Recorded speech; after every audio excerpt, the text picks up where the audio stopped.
বাগদাদের অদূরে ফোরাত নদীর তীর ঘেঁষে একটি ছোট্ট গ্রাম ছিল। গ্রামটির নাম ছিল আল বারাকা। নামের মতোই গ্রামটি ছিল বরকতময়।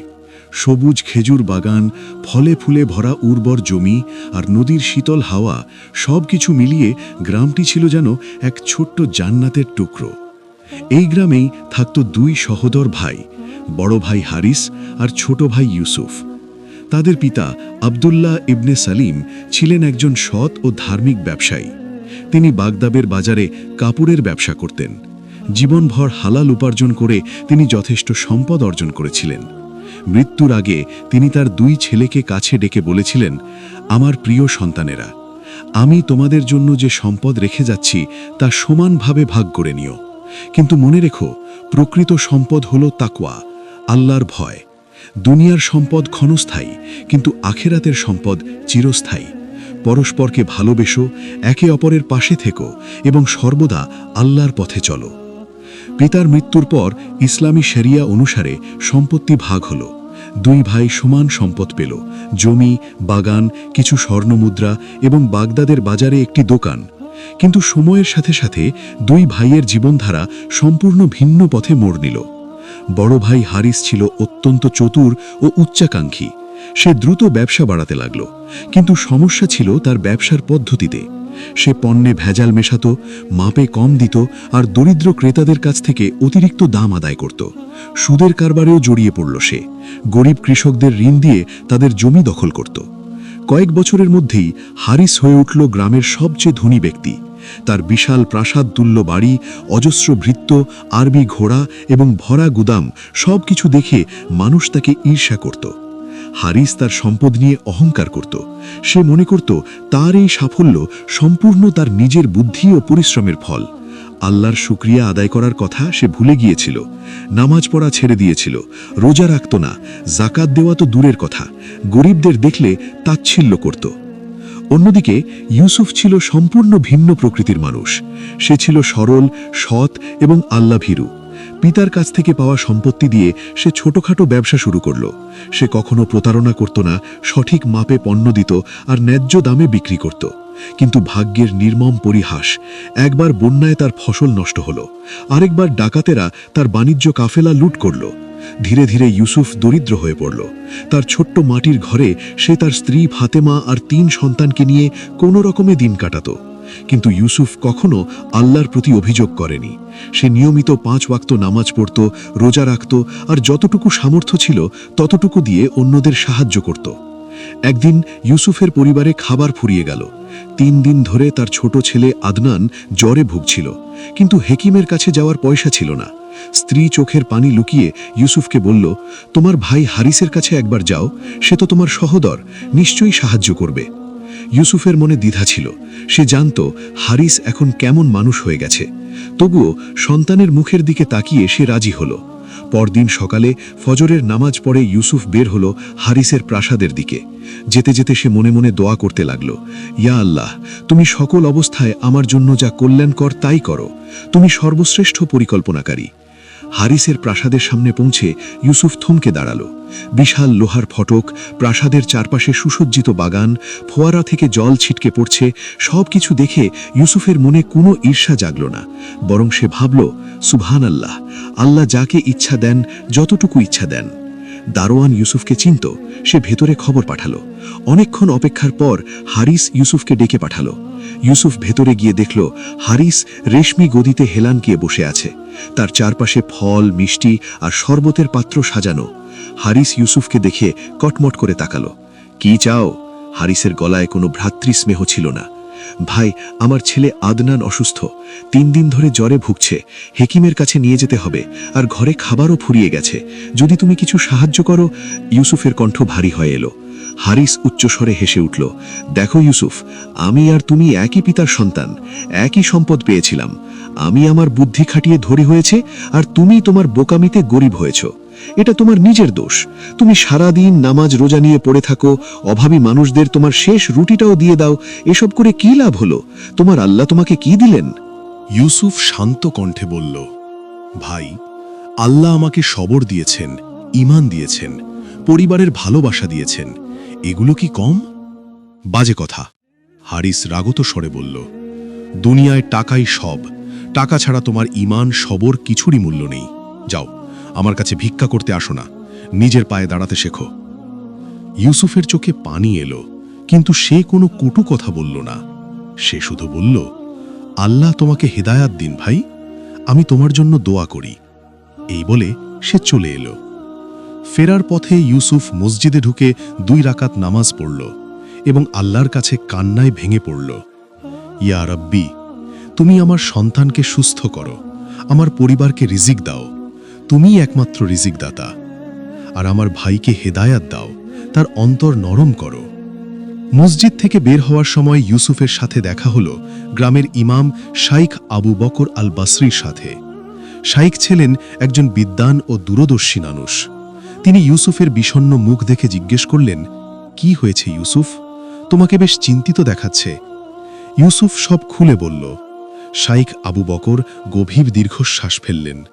তিনি বললেন, ইউসুফ, তোমার ভাইয়ের জন্য আমিও দোয়া করি, কিন্তু তুমি হতাশ হইও না। আল্লাহ তাআলা পবিত্র কুরআনে বলেছেন, নিশ্চয়ই কষ্টের সাথে স্বস্তি আছে। সূরা ইনশিরাহ আয়াত 6। আর তোমার ছেলের চিকিৎসার ব্যবস্থা আমি করছি, এই কিছু দিরহাম রাখো, হেকিমের কাছে নিয়ে যাও। ইউসুফ কৃতজ্ঞতায় শাইখের হাত ধরল। শাইখ আরও বললেন, আর শোনো, বাগদাদের বাজারে আমার এক পরিচিত ব্যবসায়ী আছেন, তাজির মোহাম্মদ। তিনি একজন সৎ ব্যক্তি, তার কাপড়ের গুদামে একজন বিশ্বস্ত লোক দরকার। আমি তোমার কথা বলবো, তুমি কাল তার কাছে যেও। আল্লাহর অশেষ রহমতে ইউসুফের ছেলে আদনান সুস্থ হয়ে উঠল, আর তাজির মোহাম্মদের কাছে কাজও পেয়ে গেল ইউসুফ।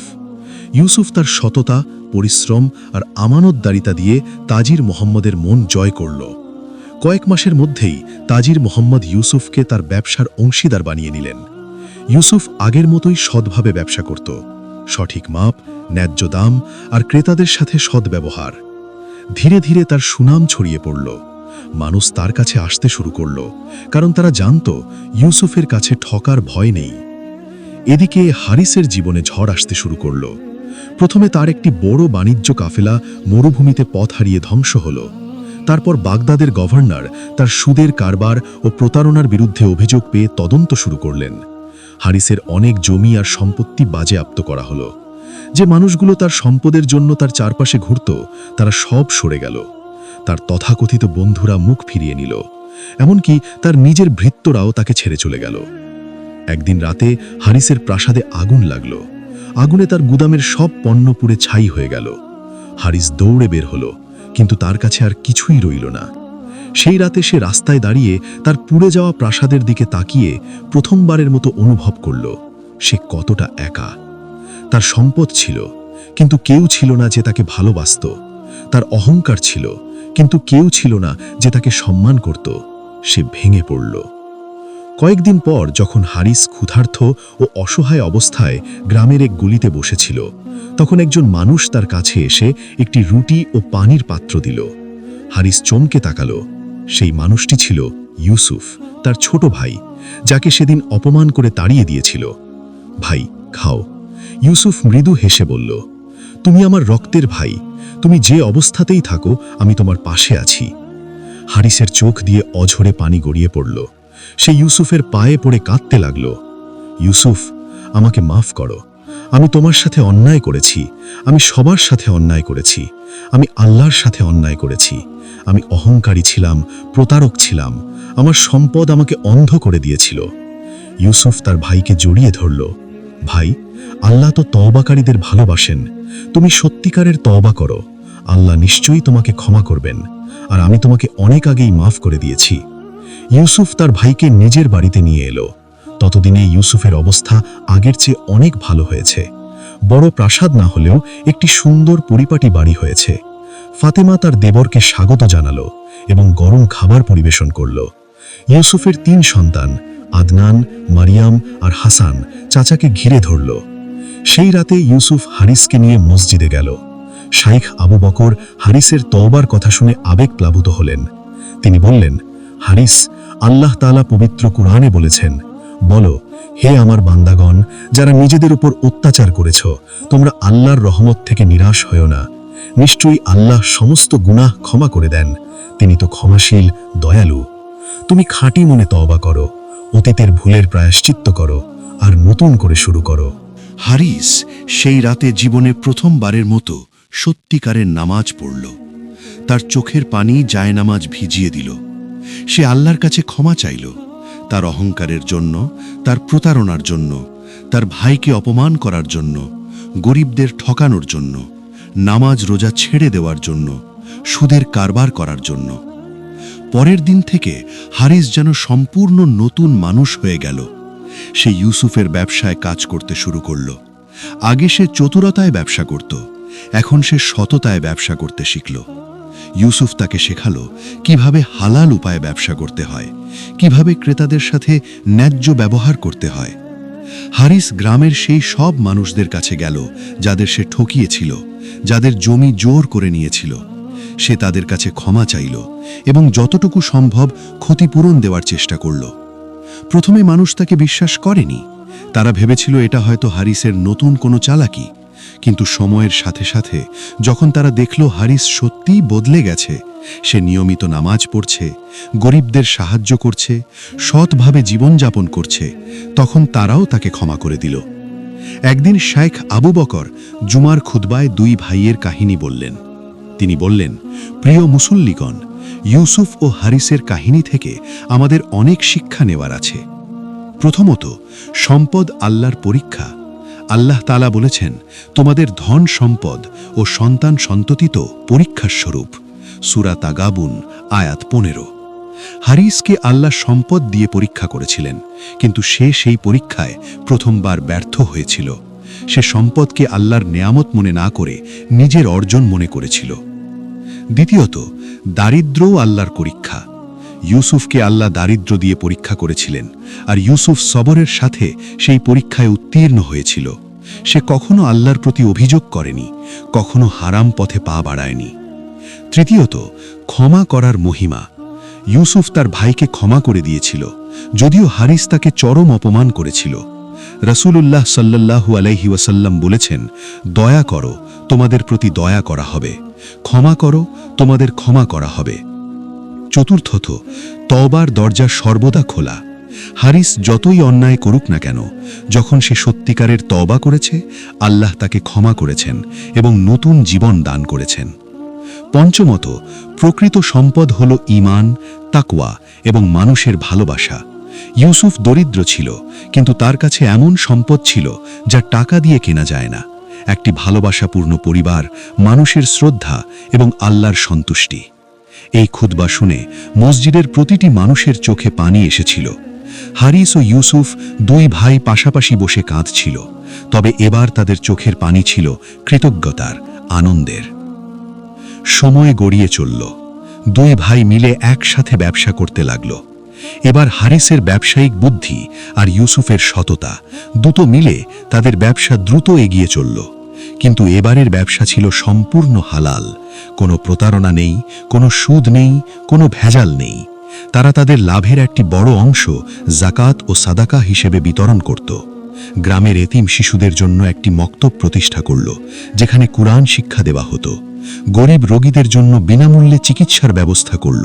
মুসাফিরদের জন্য একটি সারাইখানা তৈরি করল। হারিস প্রায়ই বলতো, আমি এখন আগের চেয়ে অনেক কম সম্পদের মালিক, কিন্তু আগের চেয়ে অনেক বেশি ধনী। কারণ আগে আমার সম্পদ ছিল, কিন্তু শান্তি ছিল না। আজ আমার অন্তরে শান্তি আছে, আল্লাহর সন্তুষ্টি আছে, পরিবারের ভালোবাসা আছে। এর চেয়ে বড় সম্পদ আর কি হতে পারে? একদিন সন্ধ্যায় দুই ভাই তাদের বাড়ির ছাদে বসে ফোরাত নদীর উপর সূর্যাস্ত দেখছিল। আকাশ লাল কমলা রঙে রাঙিয়ে সূর্য ধীরে ধীরে দিগন্তের ওপারে হারিয়ে যাচ্ছিল। মাগরিবের আজান ভেসে আসছিল মসজিদ থেকে। হারিস বলল, ইউসুফ, আমি প্রায়ই ভাবি, যদি সেদিন তুমি আমার কাছে না আসতে, যদি আমি তোমাকে ফিরিয়ে না দিতাম, যদি আমার সম্পদ ধ্বংস না হতো, তাহলে কি আমি সত্যি পথ খুঁজে পেতাম? ইউসুফ মৃদু হেসে বলল, ভাই, আল্লাহর পরিকল্পনা আমাদের বোধ শক্তির অতীত। কখনো কখনো আল্লাহ আমাদের কাছ থেকে কিছু কেড়ে নেন আমাদের ভালোর জন্যই। তোমার সম্পদ হারানো আসলে সম্পদ হারানো ছিল না, সেটা ছিল তোমার ঈমান ফিরে পাওয়া। আর পুরো দুনিয়ার সম্পদের চেয়ে ঈমান অনেক বেশি মূল্যবান। হারিস মাথা নাড়ল। তুমি ঠিক বলেছ, আল্লাহ তাআলা কুরআনে বলেছেন, হতে পারে তোমরা কোনো কিছু অপছন্দ করো অথচ তা তোমাদের জন্য কল্যাণকর, আবার হতে পারে তোমরা কোনো কিছু পছন্দ করো অথচ তা তোমাদের জন্য অকল্যাণকর। আল্লাহ জানেন, তোমরা জানো না। দুই ভাই উঠে দাঁড়ালো। মাগরিবের নামাজের সময় হয়েছে। তারা পাশাপাশি হেঁটে মসজিদের দিকে চলল। তাদের পেছনে সূর্য ডুবে গেছে, কিন্তু তাদের অন্তরে ঈমানের আলো জ্বলজ্বল করছিল, যে আলো কোনোদিন নিভবে না ইনশাআল্লাহ। আল বারাকাহ গ্রামে আজও মানুষ দুই ভাইয়ের কাহিনী বলে। বাবা মায়েরা তাদের সন্তানদের এই গল্প শোনায়, শিক্ষকেরা তাদের ছাত্রদের বলে, আর প্রতিটি মানুষ এই গল্প থেকে একটাই শিক্ষা নেয়: দুনিয়ার সম্পদ ক্ষণস্থায়ী, কিন্তু আল্লাহর সন্তুষ্টি চিরস্থায়ী। যে আল্লাহকে ভুলে যায়, আল্লাহ তাকে তার নিজের কাছেই ভুলিয়ে দেন, আর যে আল্লাহকে স্মরণ করে, আল্লাহও তাকে স্মরণ করেন। রাসূলুল্লাহ সাল্লাল্লাহু আলাইহি ওয়াসাল্লাম বলেছেন, ধন সম্পদের প্রাচুর্য হল প্রকৃত ধনী হওয়া নয়, বরং প্রকৃত ধনী হল অন্তরের ধনী। সহিহ বুখারী। আর আল্লাহ তাআলা পবিত্র কুরআনে বলেছেন, যে আল্লাহকে ভয় করে, আল্লাহ তার জন্য পথ বের করে দেন এবং তাকে এমন জায়গা থেকে রিজিক দান করেন যা সে কল্পনাও করতে পারে না। সূরা তালাক আয়াত 2-3। এই গল্পের শিক্ষা চিরন্তন, যুগে যুগে প্রাসঙ্গিক, কারণ মানুষের সামনে সর্বদা দুটি পথ থাকে: হারিসের পথ, যে পথে সম্পদ আছে কিন্তু শান্তি নেই, অহংকার আছে কিন্তু ঈমান নেই, আর ইউসুফের পথ, যে পথে হয়তো প্রথমে কষ্ট আছে কিন্তু শেষ পর্যন্ত আল্লাহর রহমত ও বরকত আছে। প্রতিটি মানুষকেই বেছে নিতে হয় সে কোন পথে চলবে। আল্লাহ আমাদের সকলকে সিরাতুল মুস্তাকিমের উপর অটল থাকার তৌফিক দান করুন। আমিন।